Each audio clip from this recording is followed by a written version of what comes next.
If you're a normal person who doesn't spend all their time in Treasury briefings, and my God, I don't recommend it, you are probably still trying to digest the contents of Rishi Sunak's cost of living help. It's described today by Boris Johnson as a big bazooka. He's really trying to big it up. And why is he doing that? Because he's also suggesting that this one might have to tide you over until next year. So the question is, what did the Chancellor announce, and more importantly, when will you get it? The first thing to come will be in July. It was already announced, July the 6th, national insurance threshold change. It's going up by about £3,000, which means if you feel the full benefit, you might feel about £300 or a bit more per year.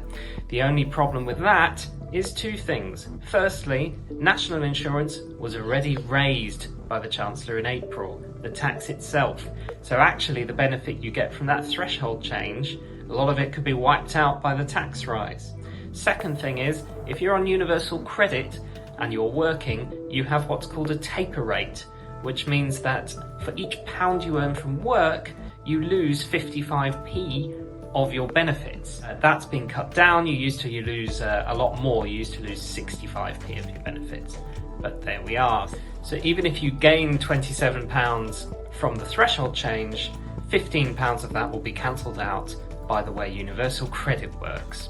So what else is coming? What was announced this week? There's £325 coming in July for 8 million benefit claimants. That's people on things like universal credit and job seekers allowance and all sorts of other means tested benefits. There'll be another £325 payment later in the year. Let's come to that in a minute.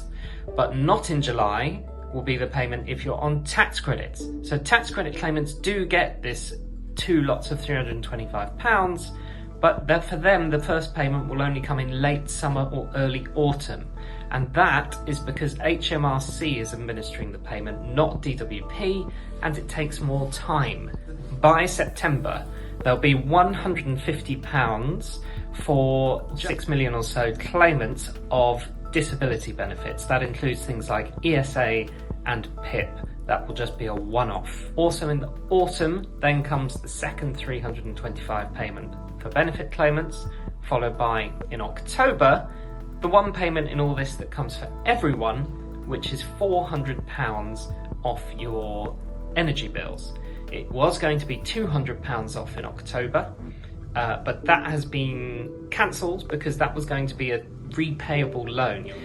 What's happening instead is that you'll get £400 from October all the way through to the end of March. You get 6 months of a £400 discount spread across those 6 months. So if you pay by monthly direct debit, you might get sort of 67 or so pounds off your bill every month. The only problem, of course, is that bills would have gone up by more than £67 a month for the average household. So you're not getting some cash in your pocket, you're getting less of a rise over the winter than you would have done otherwise. The next date to bear in mind is November or December. That is when the £300 payment for pensioners is going to come. This is about 8 million pensioners who are on pension credit.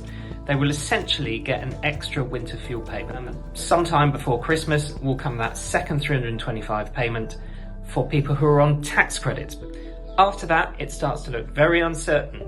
The price cap on energy bills could be around £2,800 a year, but there's no real help laid out in the timetable until April 2023.